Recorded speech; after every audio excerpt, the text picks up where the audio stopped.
नमस्कार साथियों इस टॉपिक में आप जानेंगे कि कृषि की ज़मीन से, ठीक है, या प्लॉट से आप अवैध कब्जा कैसे हटवाएं। मैं कई तरीके बताऊंगा। सेक्शन 100 यहाँ पे नियमावली 127 है, 134 है।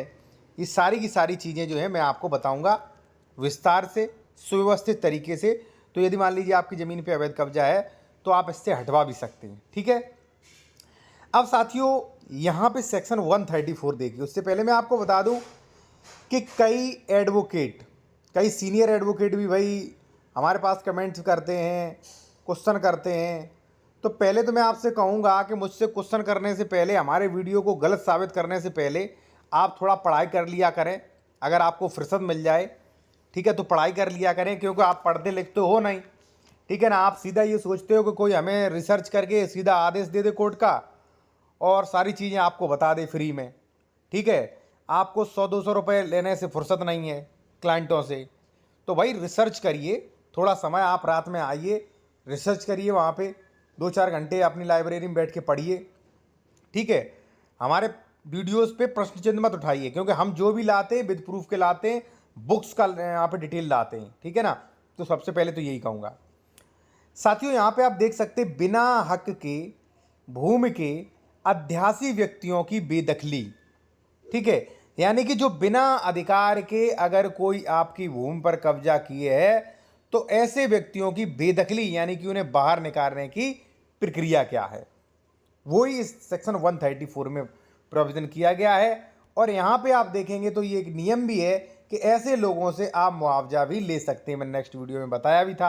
और एक चीज़ साथियों, और अगर आप बेहतर कानूनी सलाह लेना चाहते हैं किसी भी मैटर पे, या कोई डॉक्यूमेंट्स वगैरह चेक करवाना चाह रहे हैं, या प्रॉपर्टी खरीद रहे हैं उसका डॉक्यूमेंट चेक करवाना चाह रहे हैं कि वो प्रॉपर्टी विवादित वगैरह तो नहीं है, तो आप कांटेक्ट कर सकते हैं। कांटेक्ट नंबर वीडियो की डिस्क्रिप्शन में दिया गया है, ठीक है। बेहतर सलाह की उम्मीद कर सकते हैं आप।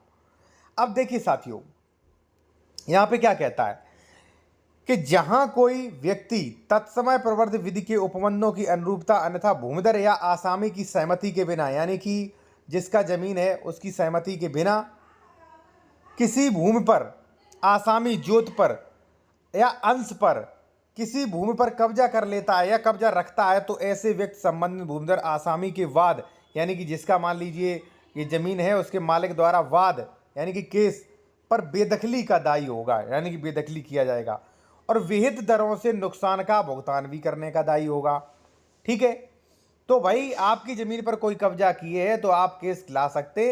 बाकायदा धारा 134 प्रोविजन भी करती है, और 127 नियम ये भी प्रोविजन करता है कि इसके अंतर्गत नुकसानी के दायर वाद तथा 136 के उल्लिखित कार्रवाई में नुकसानी दर जो है न्यायालय के राजस्व विवेकाधिकार, यानी कि देखिए सीधा आप समझ लीजिए कि 5% प्रति जमीन का जो भी सर्कल रेट होगा उसका 5% प्रति वर्ष के तौर पे मुआवजा देना पड़ेगा। जैसे मान लीजिए आपका जमीन 10 लाख का है तो वहाँ पे 50,000 रुपये जो है वो जुर्माना हो गया प्रति वर्ष के हिसाब से। अब 10 साल जुर्माना है तो 5 लाख जुर्माना देना पड़ेगा, ठीक है। अब नियम 127 भी आपको जो है पढ़ा के दिखा देते हैं साथियों विस्तार से, ठीक है। उसके अलावा भी कुछ सेक्शन है वो मैं आपको बताऊंगा साथियों। अगर आप जूनियर एडवोकेट हैं या मान लीजिए आप बेहतर जानकारी लेना चाहते हैं तो आप हमारे चैनल को ज्वाइन कर सकते हैं अभी जाके, ओनली 59 रुपये में। इससे काफ़ी फायदे होंगे कि जो स्पेशल वीडियो आते हैं वो देख सकेंगे, उनमें स्पेशल जानकारी प्रक्रिया होती, कमेंट्स का वहीं पर रिप्लाई ले सकते, नए कानूनी अपडेट, संडे लाइव चैट, और जो भी कोर्ट ऑर्डर्स वगैरह जो होते हैं वो डिसीजन डिस्क्रिप्शन के साथ मिलेंगे। कई हाई कोर्ट रेवेन्यू के एडवोकेट्स भी भाई मेरे पास फ़ोन करते हैं, उन्हें आता तो ज़्यादा तो कुछ है नहीं, बन गई जाके वहाँ पे वकालत करने लगे, कुछ पढ़ते लिखते हैं नहीं, मुंह उठा के चले जाते। तो उनसे यही कहूँगा पढ़ा लिखा करिए, तभी वकालत अच्छी चलेगी आपकी, ठीक है।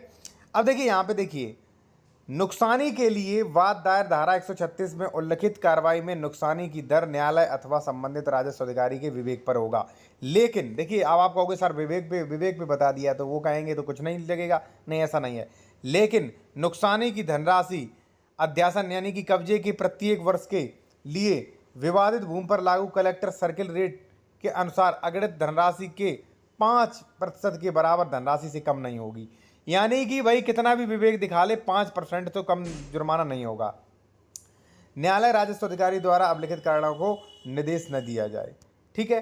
तो स्पष्ट है कि भाई मान लीजिए आपकी ज़मीन पे कोई कब्जा वगैरह किए है तो आप इस प्रकार से हटवा सकते हैं। अब साथियों कई मैटर्स में क्या होता है वो भी आप जान लीजिए। कई मैटर्स में क्या होता है साथियों कि जो लोग कब्जा किए होते कई बार वो आपके परिवार के होते, कई बार जो है आपकी थोड़ी ज़मीन पर जो है वो कब्जा किया जाता है। अब थोड़ा समझ लीजिए, दो प्रकार के टाइप के और मैटर्स आ रहे हैं, उन्हें भी आप समझ लीजिए। और कोई भी कानूनी सलाह लेनी है तो कॉन्टैक्ट नंबर हमारा वीडियो के डिस्क्रिप्शन में आपको मिल जाएगा, जैसा कि मैं पहले बता चुका हूँ। ठीक है, बार बार कमेंट्स में मत करना आप।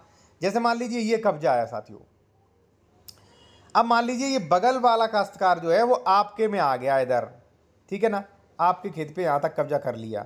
यहाँ पे आप देख सकते हैं, ठीक है जी, आपके खेत पे यहाँ पे। तो अब यहाँ पे धारा 134 में मत जाइए, यहाँ पे आप धारा 24 में जाइए, यानी कि सीमा संबंधी विवाद मेड़बंदी करवाइएगा आप। ठीक है ना, जब मेड़बंदी करवाओगे तो वहाँ पे आएंगे, बाकायदा नोटिस मिलेगा और यहाँ पे जो है वो पक्की मुड्डी काट देंगे और यहाँ पे आपको कब्जा दिलवाएंगे। ठीक है, जो भी राजस्व अधिकारी हैं वो। ठीक है ना, तो इस प्रकार से साथियों अगर मान लीजिए कोई थोड़ा बहुत सीमा को लेकर विवाद है कि हमारा खेत यहाँ तक है, वो कह रहा हमारा खेत यहाँ तक है, तो मैं कहूँगा धारा 24 में जाइए। संक्रमणी जमीन है तो प्रशासनिक एप्लीकेशन से ही काम हो जाएगा आपका। ठीक है, तो इस प्रकार से आप जो है काम कर सकते हैं। अब साथियों कई मामलों में क्या होता है कि धारा 116-17 का विवाद होता है, यानी कि मान लीजिए कई खातेदारक हैं। ठीक है, मान लीजिए आप 3 भाई हैं, ए बी सी। अब मान लीजिए ए भी कब्जा किए, बी भी कब्जा किए और आपको बहुत कम कब्जा दिए ये। ठीक है, और गाटा संख्या है पूरा 499, तो यहाँ पे मेड़बंदी नहीं हो पाएगी साथियों। ठीक है ना, यहाँ पे मेड़बंदी नहीं हो पाएगी। यहाँ पे सबसे पहले आप धारा 116 यूपीआरसी, धारा 117 यूपीआरसी में आप सबसे पहले अंश डिक्लेरेशन कराएं, फिर अपना कुरा बनवाएं। जब कुरा बन जाएगा आपका तो कुरा अनुपातिक रूप से बनेगा और उसके बाद जो है आप कब्जा और दखल ले सकते हैं साथियों। ठीक है, और अगर मान लीजिए कोई विवाद कर रहा है फालतू में, ठीक है, तो उसके लिए भी ऑब्जेक्शन, उसके लिए भी कुछ जो है कुछ कानून है साथियों। मान लीजिए साथियों कि आपकी ये ज़मीन है, ठीक है, मान लीजिए ये जो है 450 गाटा संख्या है, आपका नाम ए है, ये ज़मीन है और कोई एक्स नाम का दबंग व्यक्ति उसने कब्जा कर लिया फालतू में आके यहाँ पे, तो फिर मेड़बंदी वगैरह बेदखली वगैरह मत करवाइए। अगर वहाँ पे कब्जा कर रहा है तो आप पुलिस को सूचना करें। ठीक है ना, पुलिस को सूचना करेंगे, पुलिस जो है एसडीएम को सूचना कर सकती है और बीएनएसएस जो नई कानून है उसकी धारा 164 में कार्रवाई होगी और वो तत्काल वहाँ से मौके से कब्जा जो है प्रशासन आपका हटवाएगा। अगर तत्काल कोई जबरन कब्जा कर रहा है तो, ठीक है, विवाद कर रहा है तो ऐसी कंडीशन में साथियों। ठीक है ना, और बाद बाकी मान लीजिए आपका जो भी क्वेश्चन हो साथियों तो आप जो है कमेंट्स में कर सकते हैं। हमारा कॉन्टैक्ट नंबर वीडियो के डिस्क्रिप्शन में मिल जाएगा और बेहतर कानूनी सलाह ले सकते हैं, क्योंकि साथियों एडवोकेट वगैरह जो है जिनसे आप सलाह वगैरह लेते हैं तहसील में, वो पढ़ते वगैरह ज़्यादा है नहीं। ठीक है ना, और आपको ऐसी सलाह देते हैं, गुमराह करते हैं। ठीक है ना जी।